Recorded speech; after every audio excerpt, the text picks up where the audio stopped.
Iya bahaya betul, masa Allah dievaluasi. Apa? Makanya saya termasuk gak senang ketika ada sholat gini, peregangan, apa pernapasan, terus kalau sujud, apa saya gak senang. Sehingga senang saya gini, nanti sholat lama-lama fungsinya kayak senam yoga. Gini saja, semua yang diperintahkan Allah pasti ada hikmahnya, saya yakin ada hikmah. Tapi tidak usah hikmah ini jadi tujuan. Kalau nanti jadi tujuan, terus orang bilang gini, itu sholat terus sakit, yang nggak sholat sehat, habis kamu. Ya kan?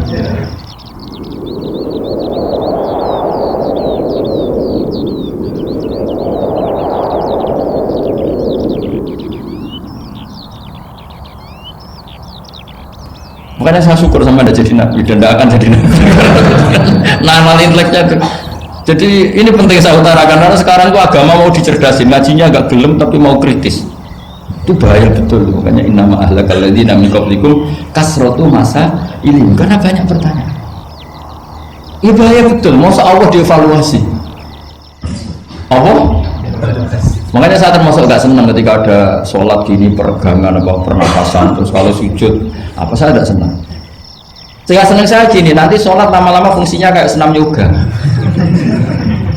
Gini saja, semua yang diperintahkan Allah pasti ada hikmahnya, saya yakin ada hikmah. Tapi tidak usah hikmah ini jadi tujuan. Kalau nanti jadi tujuan, terus orang bilang gini, itu sholat terus sakit, yang nggak sholat sehat, habis kamu. Ya kan? Tapi kalau ada orang tahu hikmahnya gini untuk apa, narik nafas atau apa yang gini, ini monggo lah sauni-unimu ya nggak apa-apa lah seperti itu.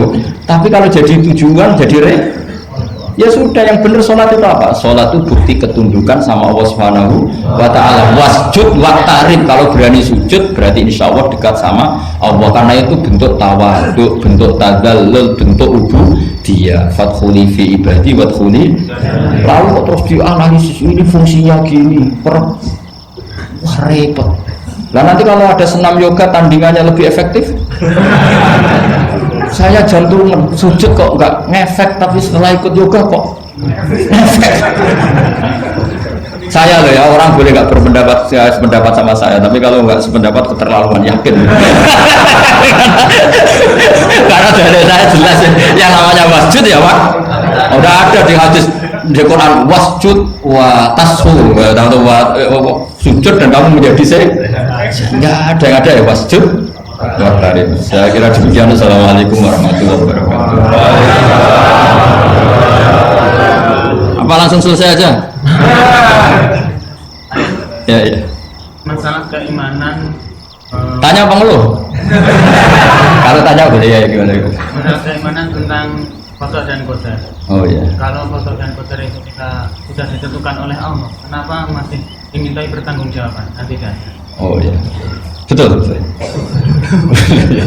Ya seperti mukadimah saya tadi ya. Jadi ngaji itu harus kafah. Kafah itu artinya komplit. Jadi Nabi dalam banyak hal yang momennya tepat ya menganalisis dengan qada qadar, tapi dalam banyak hal juga melarang orang membicarakan qada qadar. Jadi misalnya gini, kamu kadung ditakdir pernah punya dosa dan kamu ingin tobat, maka dosa yang masa lalu anggap saja qada qadar, terus keinginan tobat itu anggap aturan syariat. Jangan lalu setelah qada qadar kamu tidak berkeinginan tobat. Ini penting saya utarakan karena Nabi itu menghentikan pasti dua kali. Saya jamin di setiap konteks sosial Nabi pasti menghentikan dua kali. Dua kali itu dua solusi. Nabi pernah menghentikan idza dzikiral qadar fa'amsiku wa idza dzikra ashabi fa'amsiku. Jika umatku telah menjustifikasi qada dan qadar fa'amsiku, kamu jangan ikut-ikut. Karena nanti akan yang zina nggak apa-apa, saya sudah qada qadar, yang maling ya nggak apa-apa karena sudah qada. Wah bahaya, bisa hancur syariat kalau seperti itu. Tapi ada banyak hal yang Nabi mengisnadkan itu ke qada qadar. Kayak cerita Nabi Musa dan Nabi Adam. Ada kan di hadis Sahih itu jelas. Ini dengerin, ini betul di hadis Sahih. Nabi Musa itu saking Israelnya, memang beliau orang apa?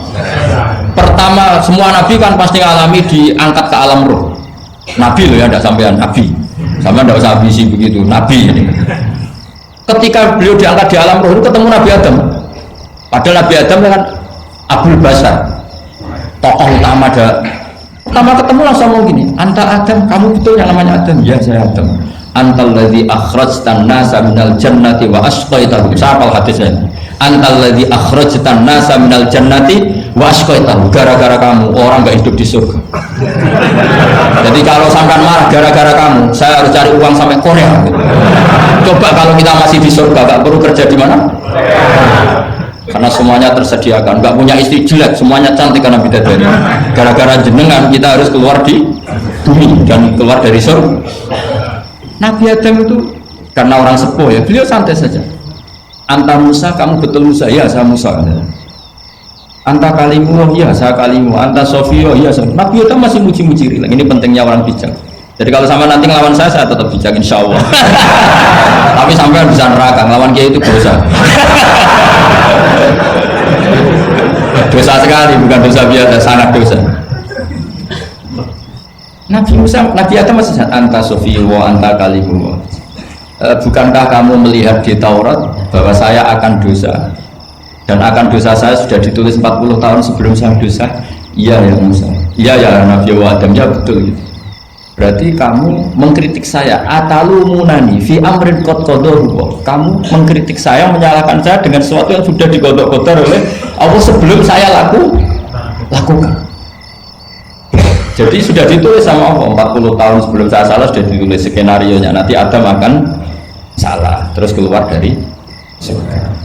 Memang dari awal skenario nya seperti itu. Itu ibarat istri kamu sudah tahu ini kalau miskin setia, kalau sudah kaya nanti pola, itu sudah tahu. Tapi anehnya istri kamu ketika nyata pola kok tidak siap, padahal sebetulnya sudah tahu ya, dia kan. Makanya saya kalau ngaji di mana-mana bilang kelirunya orang Indonesia itu satu, kalau ilmunya terbukti itu tersiksa, itu kelirunya orang ini. Semua cowok tahu nggak, semua lelaki tahu nggak, kalau nggak pernah nafakoi diomelin, tahu nggak? Tahu. Tapi ketika itu nyata nggak siap. Harusnya ketika nyata diomelin, alhamdulillah ilmu saya benar termulia. Tapi istri kamu juga gitu. Biasanya wong lanang juga akeh pola. Terus denger sampai mulai cinta orang lain. Harusnya kan alhamdulillah ilmu saya benar kan. Artinya gini, manusia saja bisa memprediksi. Kan nggak mungkin kita nyifati Allah nggak tahu Nabi Adam salah sebelum nyata-nyata salah. Tentu itu tidak mungkin. Nah, maknanya kodok-kodar kira-kira gitu. Allah itu tahu apa yang akan terjadi.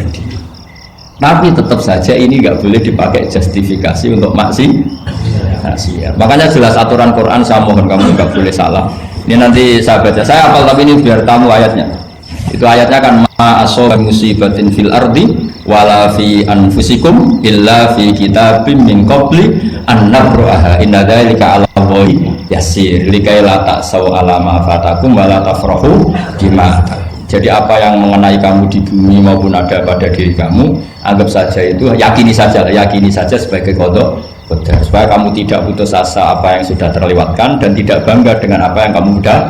Misalnya saya ini kan termasuk kiai keren misalnya itu saya tidak pernah bangga karena memang ditulis kalau suatu saat Gus Baik itu keren, jadi bangganya di mana kan sesuai skena. Jadi untuk menghilangkan ujub bangga itu dengan cara iman sama qadar. Terus likaila tak soal wafatakum, kamu tidak perlu putus asa dengan apa yang sudah kelewat. Misalnya masa lalu kamu ya tadi diusir istri, suami, macam-macam lah, utangnya banyak, sudah bangkit saja, sudah takdir. Jadi mungkin ada yang mencarikan, coba ini carikan, mungkin di surat Hadid itu apa yang nanti dicari ayatnya. Pokoknya ayatnya tadi apa? Ma asoba min musibatin fil ardi wala fi anfusikum apa? Illa fi kitabim min qabli an nabraha inna dzalika 'ala Allahi yasir likaila taksau 'ala ma fatakum wala tafrahu bima atar. Jadi qadar ditulis supaya kamu tidak putus asa menyesali apa yang sudah kelewat dan bangga umur terhadap apa yang kamu dapat. Jadi misalnya Pak Jokowi jadi presiden, untuk menghilangkan ujub ya memang sudah ditulis kalau akan jadi ya biasa saja sesuai skenario. Nah, ya sama seperti sampai suatu saat tua terus untukmu coplok terus dredeg kepleset tiba, sebenarnya harus senang saja. Zaman kamu muda juga sudah tahu kalau nanti akan seperti itu. Jadi kalau itu terjadi ya sudah, memang akan seperti itu. Jadi ringan saja. Ini pentingnya ngaji. Jadi sesuatu itu mudah sekali kalau dianalisis dengan ya cukup ya. Satu lagi aja kan. Kalau nggak salah itu surat Hadid. Biar ditahukan suratnya. Diumumkan siapa? Surat apa? Hadid betul? Hadid 22. Hadid 22 ya. Hadid 22. Berdiri aja nggak apa-apa. Oh enggak, oh ya nggak apa-apa gimana? Assalamualaikum warahmatullahi wabarakatuh. Waalaikumsalam warahmatullahi wabarakatuh. Saya makan sama Kiai. Ya. Sebenarnya saya baru kenal Kiai itu 3 minggu yang lalu lewat YouTube. Ya, ya. Ada yang kirim di FB saya, walaupun dengan komentar yang agak mirip lah. Iya, iya. Kalau nggak salah waktu itu Pak Kiai membahas masalah perang Handaq, Iya. yang mengatakan bahwa Nabi itu waktu itu satu saja, tidak tahu apa-apa, tapi Iya. ada Salman yang menyampaikan ini. Iya. Komentarnya netizen anak-anak. Tapi pertanyaan saya itu bukan itu, Pak. Iya, iya, iya, gimana? Pertanyaan saya itu, saya tertarik kenapa cara pasang sokoknya itu ada rambut di. Iya, iya. Iya, iya.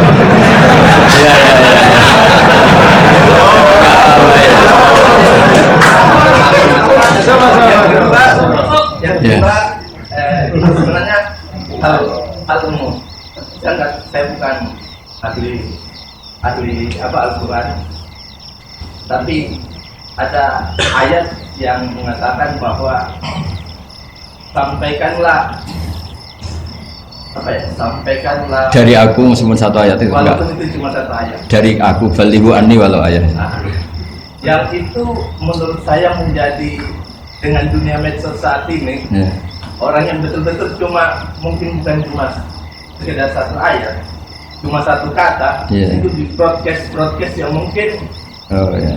apa ya, memacu perdebatan. Ya, ya. atau apa. Makanya ini begini, namanya siapa? Sulaiman. Begini aja, ini saya jawab. Tapi ini ringan, sama relax saja santai. Jadi memang tradisi ulama sama masyarakat itu beda. Jadi kalau Nabi dikatakan tidak tahu dalam konteks tertentu itu malah madh. Madh itu memuji. Karena tadi syaratnya Nabi harus ummi. Ummi itu kan keibu-ibuan. Jadi kalau Nabi tahu itu nanti seakan-akan dia itu dikawal oleh ilmunya. Padahal Nabi itu dikawal oleh nubuah. Ini bedanya Nabi sama ndak. Jadi Nabi di Quran itu biasa ada kata makun tatadri mal kitabu walal iman. Terjemahnya kan kamu tidak tahu. Kanjeng Nabi biasa didhawuhi Allah makun tatadri mal kitabu walal iman. Kamu itu tidak tahu apa itu kitab. Tapi itu sifat madh. Sifat apa?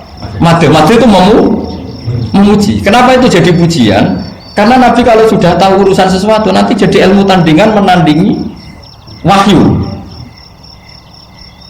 Lah mungkin netizen nyuwun sewu, bukannya ngeritik, bukannya apa, mungkin nggak paham tradisi ulama itu. Jadi kalau ulama bilang Nabi itu tidak tahu, itu bukan sifat dam, tapi sifat madh, memuji. Di Quran banyak kalimat makun tatadri mal kitab walal iman.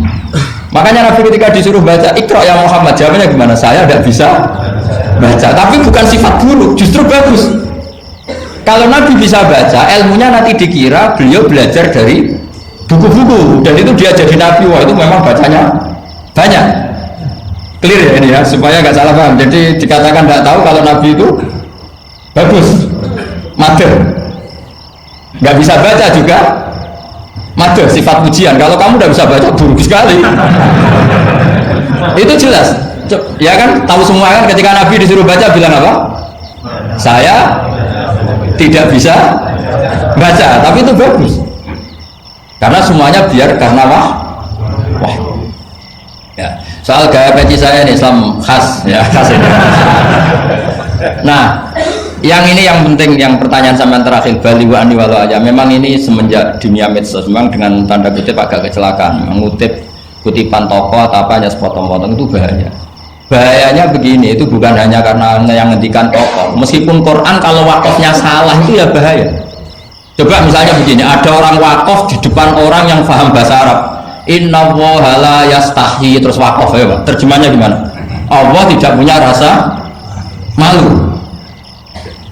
Sehingga di ilmu Quran itu diaturkan ada wakaf yang haram, yaitu wakaf yang rusak makna. Harus diteruskan inna woha la yastahi ayyadriba matalam ma ba'u, bahwa Allah tidak malu bikin perumpamaan sekecil apapun makhluk itu. Misalnya buat perumpamaan dengan ya. Coba kalau bacanya satu ayat terpotong, inna woha la yastahi, Allah tidak malu. Bayangkan didengar orang yang paham bahasa Arab. Jadi problem kita adalah kadang nutup ya gitu. Jadi apa ya tadi belum mendengarin kompletnya ngaji. Jadi kalau ada ulama bilang Nabi tidak tahu itu sebenarnya madu itu ngelem karena memang begitu. Makanya Allah bilang makun tadri mal kita bualal iman. Muhammad kamu tidak tahu apa yang maknanya kitab, maknanya iman. Tapi nggak tahu ini untuk Nabi kelebihan karena kalau Nabi tahu dulu berarti ilmunya sebagian diserap dari Taurat dan Injil, dari yang macam-macam. Makanya dulu orang kafir kalau ngeritik Nabi kan walaqad na'lamu annahu yaquluna innama yu'allimuhu basar. Muhammad pinter macam pernah belajar. Terus Allah menjawab Muhammad enggak pernah belajar, bahkan baca saja tidak. Jadi kalau Nabi dikatakan nggak bisa baca, nggak tahu itu madhab. Saya ulang lagi untuk Nabi itu madhab. Sehingga semua yang dilakukan Nabi in huwa illa wahyu yuha, semua hanya berdasar wahyu. Ini bedanya Nabi dengan selain Nabi. Makanya Nabi itu nggak pernah baca, nggak boleh memang. Karena tadi pasti ini jadi ilmu tandingan. Itu bahaya kalau untuk Nabi, supaya semuanya orisinil dari Allah. Nabi itu sama Allah dikosongkan, semuanya kosong. Terus semuanya dari ilmu yang diwahyukan oleh Allah Subhanahu wa Ta'ala, jelasnya. Jadi baliwani walau ayat itu saya mohon maksudnya itu ayat itu bukan ayat satu Quran potongan, enggak. Ayat yang muhkamah, yang utuh. Tapi kalau satu potongan ya enggak boleh. Tadi misalnya dipotong apa innallaha la yastahi kan kayak.